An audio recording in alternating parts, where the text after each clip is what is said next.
This is what you do when you find your boyfriend's exes of like, how many years? 4 paintings in the trunk of his car.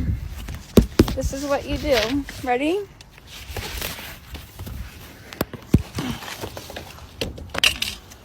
Oh, with the love note on it and everything. Fuck that. Shitty painting. What's this one say?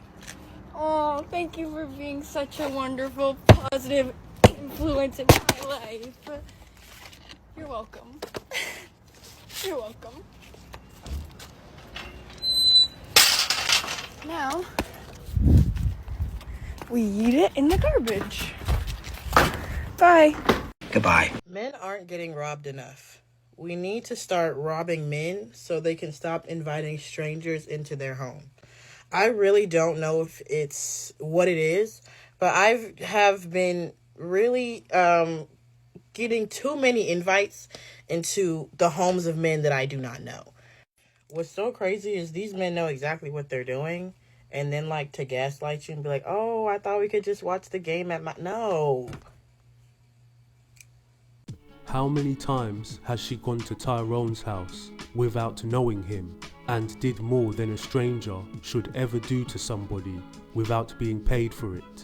I'm pretty sure she's lost count how many times she got her back blown out. Now all of a sudden she wants to turn over a new leaf and rob their house. Arrest her. There's an epidemic of dusty men. I posted a video saying men should pay for the first date, and I'm still getting comments from these guys saying, it should be 50-50. What happened to equality? If she doesn't put out, I'm not paying. I pay for so many first dates and I feel used. First of all, nothing is equal. When women stop paying thousands of dollars to look a certain way so y'all accept us, then maybe it will be equal. When we don't have to fear for our lives when we meet up with you, then it can be equal. When you guys can get pregnant so we don't have to sacrifice our bodies, okay, then maybe it's a little bit more equal. Until then, you can pay for a drink. What's the concept behind a guy paying?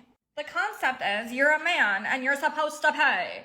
And if you can't afford to pay for a coffee on a first date, then sit your butt at home and figure out your priorities. I said what I said. Sprinkle, sprinkle.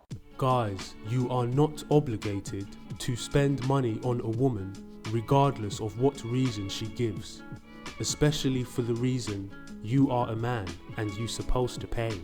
I recommend that you split the bill on the first date, and if she doesn't want to see you again, you have avoided a woman who will leech off you. Only after a true connection and attraction has been established, then you can spend money on her if you want. In my personal opinion, the best women contribute in some way, and it shows you immediately they are not self-absorbed. Yeah, you're right. She's probably not a gold digger. One thing that my ex always said that I never really understood, he always said he felt like he was walking on eggshells around me, and I didn't get it because I was like, I'm always telling you exactly what's bothering me and how. Like, for example, there was this girl that he followed on Instagram. They went to college together apparently, but you know how many people go to Ohio State University? You don't need to follow all of them, right? But she didn't follow him back, so she had made a conscious decision to unfollow him at some point. He was like, well, she used to follow me. I'm like, okay, well, she doesn't anymore, so like, can you just unfollow her? Because she posted a lot of provocative pictures. They're not friends. They haven't spoken in years, right? He is well removed from graduating college. So I'm like, do you mind just unfollowing her? Because we'd already had so many fights about his social media usage. We'd only been together for maybe like 6 or 7 months at this point, and I was like, you know what? It would just make me feel a lot more comfortable if you would just unfollow her. And he was like, but we used to be friends. She used to follow me. And I'm like, okay, but she doesn't anymore. She made the decision to unfollow you. So why can't you just unfollow her? If it's going to make me feel more confident and secure in our relationship, to just unfollow her. Like, you making a big deal about it is more of a deal than you just following her in the first place. Can you just unfollow her? And you can say that's insecure or whatever, but we had already had so many fights about this shit. Like, he should have just known already to unfollow her. So he finally did it begrudgingly. And then a couple months after that, he just deleted all of his social media entirely, right? Probably over a year later, I'm scrolling on LinkedIn, and I never use LinkedIn. I barely even knew my password, and he knew that I was never on LinkedIn, but I'm scrolling through it, right? And he liked one of her posts. I'm like, this is the girl that we literally argued over about you unfollowing on Instagram, and you made such a big deal about you didn't want to follow her because she was your friend, even though you hadn't spoken to her in 5+ years. You probably weren't actually friends, and she made the decision to defriend you first. So like, why? It shouldn't have been that big of a deal. And so you're going out of your way now, almost a year later, to like her post on LinkedIn. So I told him, I said, hey, I saw that you like this girl's post. Like, we already argued about her before. Like, why would you do this? I just don't understand. He's like, this is exactly what I mean. I feel like I'm always walking on eggshells. I can't do anything. You're just always going to get mad. I never know what you're going to get mad about. Why would you get mad about something like that?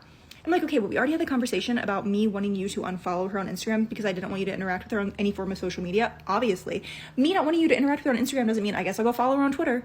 Like, what was that? That shouldn't be that big of a jump. And he was like, I'm just always walking on eggshells around you. I never know what's going to set you off. And I'm like, dude, I'm just telling you, why would I ask you to unfollow her on Instagram? And then you turn around and just go like her LinkedIn post. Like, I know it's not that big of a deal, but also, why would you do that? Like, you obviously already know that I don't want you to interact with her. So why would you go out of your way to interact with her on just a different platform because you thought I was never going to see it?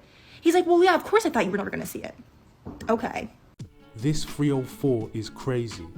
On some level, I understand he could have just unfollowed her on Instagram, but it seems like to me she's spying on his every single move, looking at all of his activity, and even on LinkedIn.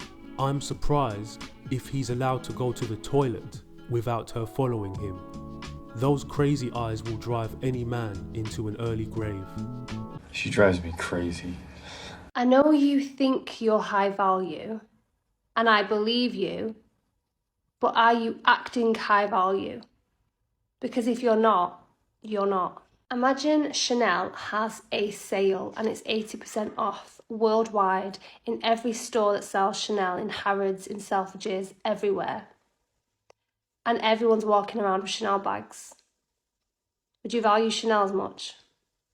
Probably not. Chanel would rather burn their merchandise than have it in the hands of the masses, of people who would not appreciate them, not value them, like not take care of them, not consider them, like not, it's beneath them. If you think you're high value, then you should be behaving like Chanel does. You should not be in the hands of everybody. Not everybody can access you. I don't just mean your body, I mean your time, your energy, texting you. Do you know what a privilege it is for a man or anyone to be in your company? If you don't, then you might not be as high value as you say you are. Because I'll tell you a story. I was out at the weekend with this gorgeous beauty, and there were gentlemen who were extremely wealthy and very high status, and one of them purchased himself next to me and just got out his phone like it was normal and was like, put your number in. And I looked at this man and I was like, I don't hand out my number. And he was like, he looked at me as if I had two heads, because he obviously thought, I am who I am, like, who are you to tell me? And I just said, I only give it out to future husbands. I saw him, he said, fair enough, and he got up and he walked over to his other gentleman friends, and I was the topic of conversation. She thinks she's a high-value woman because she says she is. This 304 is average at best. This specimen is a below-average human being. The Goal Driven Male book is out now. Search for it on Amazon